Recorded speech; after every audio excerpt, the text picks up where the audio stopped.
اسلام کی تعلیم بڑی متوازن ہے. ایک طرف سوال کی مذمت ہے، مت اپنا دستے سوال دراز کرو کسی کے سامنے. جو شخص ہاتھ پھیلاتا ہے مانگنے کے لیے وہ اپنی عزت نفس کو ہتھیلی پر رکھ کر آپ کے سامنے پیش کر رہا ہے،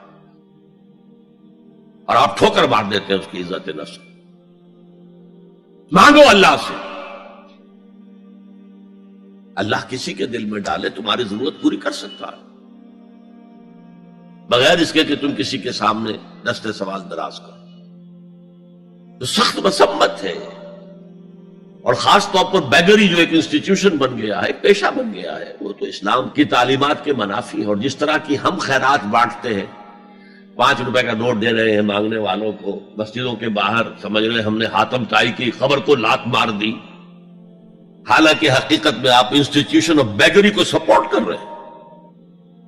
کسی ایک کو لے لو، آؤ چلو مجھے اپنا گھر دکھاؤ، مجھے بتاؤ تم واقعی اس قابل ہو یا نہیں ہو، اور پھر اس کی مدد کریں، لمسم کریں. پھر وہ 5 روپے نہیں ایسی دیں کہ وہ کچھ اپنے پاؤں پر کھڑا ہو سکے. میں نے 1 روپیہ نہیں کہا کہ 1 روپیہ تو اب کوئی شے نہیں رہی، لیکن یہ کہ 5 روپے کا نوٹ بھی آپ نے تقسیم کرنے شروع کر دیے، یہ کیا ہے؟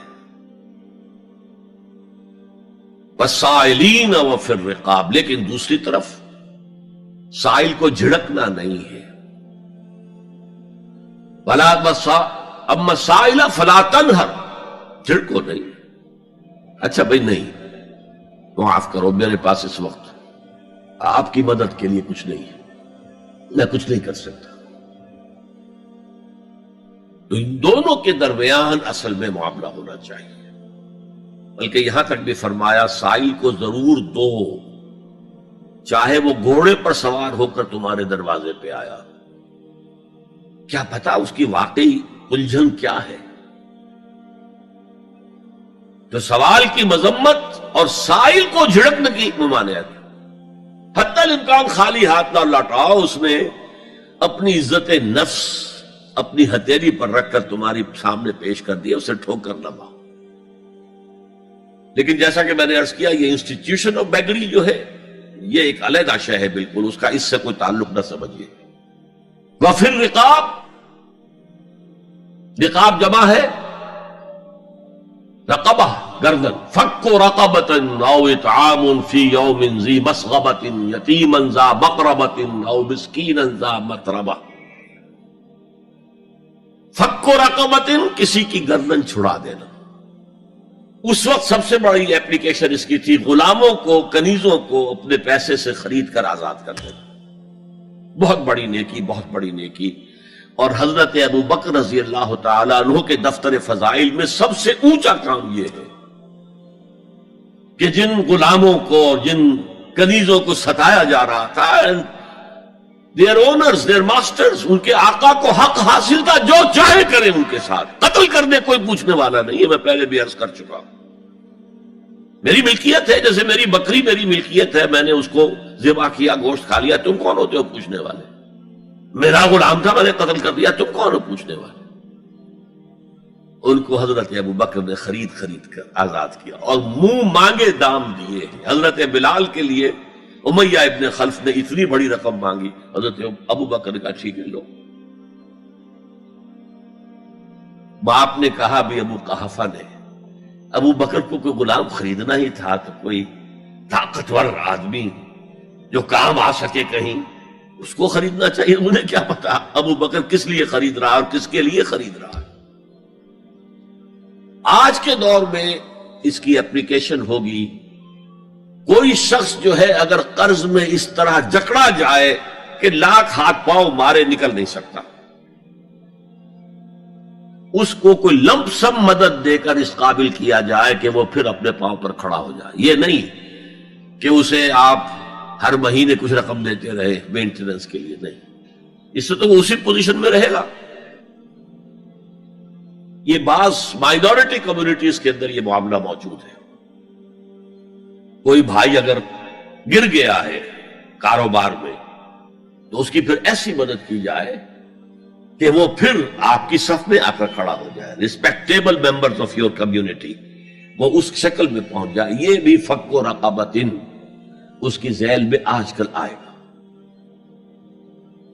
اب اس کے بعد آیا وَأَقَامَ الصَّلَاةَ وَآتَى الزَّكَاةَ. یہ دو کیا ہیں؟ یہ عبادات کی شکل میں دو ستون ہیں جو ان دو چیزوں کو سپورٹ کرتے ہیں جو اب تک بیان ہوئی ہیں. ایمان کو تازہ رکھنے کے لیے نماز قائم کرو. ہر نماز ایمان کی تجدید ہے. اقیم الصلاۃ لذکری، نماز قائم کرو میری یاد کے لیے. اپنا عہد اللہ کے ساتھ تازہ کرو. ایاک نعبد و ایاک نستعین، اے اللہ ہم تیری ہی بندگی کرتے ہیں اور کرتے رہیں گے، تجھ ہی سے مدد مانگتے ہیں اور مانگتے رہیں گے. اپنے اس عہد بندگی کو تازہ کرو، ایمان کو تازہ کرو. الحمدللہ رب العالمین الرحمن الرحیم. ایمان باللہ تازہ ہوا نا. مالک یوم الدین، ایمان بالآخرہ تازہ ہو گیا نا. یہ ہے ایمان کو قائم رکھنے کے لیے، نیکی کی اس روح کو برقرار رکھنے کے لیے اللہ تعالی کی طرف سے یہ ستون ہے. الصلاۃ عماد الدین، دین کا ستون ہے یہ نماز. اس بحث میں اس کا مقصد کیا ہے وہ میں نے بیان کر دیا. بعد میں کیوں آ رہا ہے؟ یعنی کہ اصل شے ہے ایمان، اور ایمان کو سپورٹ کرنے والا ستون ہے نماز. عملی نیکی میں اصل شے ہے ہمدردی، ہمدردی میں مال خرچ کرنا، اور اس کے لیے ستون ہے زکوٰۃ. کم سے کم یہ 2.5% تو نکالو، بوتل کا کارک تو کھل جائے، پھر اور بھی دو اور بھی دو اور بھی دو. یہ تو obligatory ہے، یہ تو فرض ہے، یہ تو لازم ہے. لیکن مقصد کیا ہے؟ اس کو جو سمجھ لیا بس یہی زکوٰۃ ہی ہمارے ذمے میں ہے، وہ بڑے مغالطے میں. حضور نے فرمایا صلی اللہ علیہ وسلم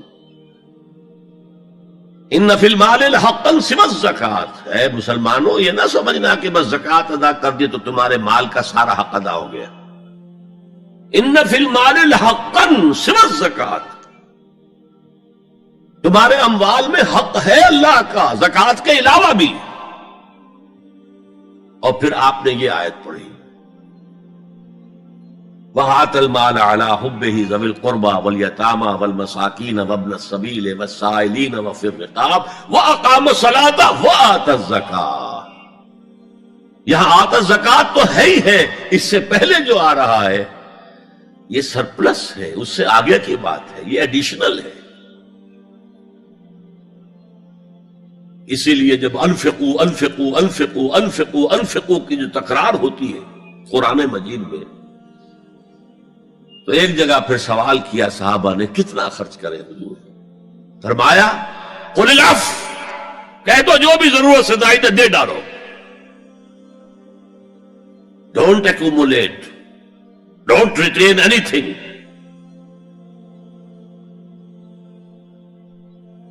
ایک بات آپ سے کہوں، آپ کچھ چونک جائیں گے. حضور نے کبھی زکوٰۃ دی؟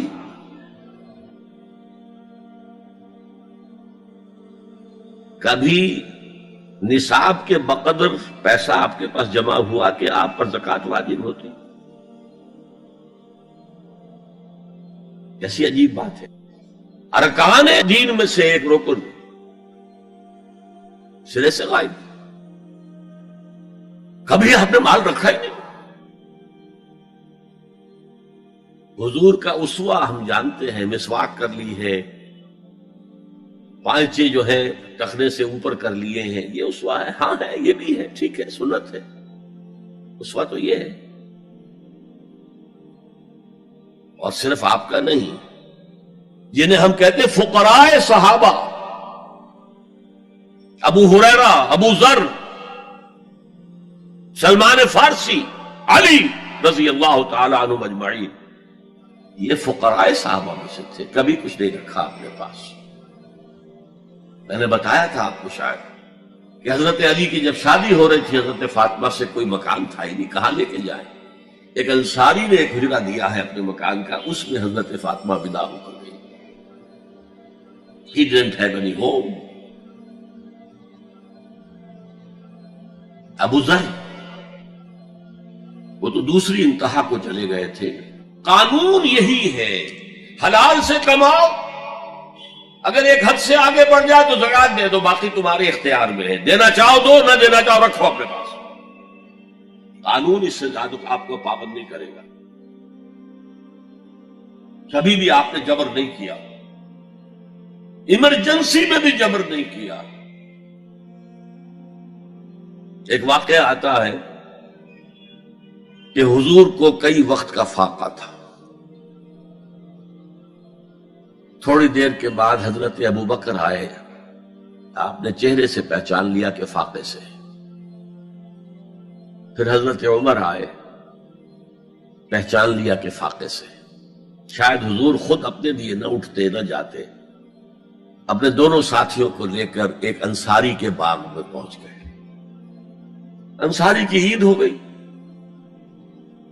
فوراً لا کر اس نے کچھ کھجوریں کچھ انگوروں کے گوشے رکھے.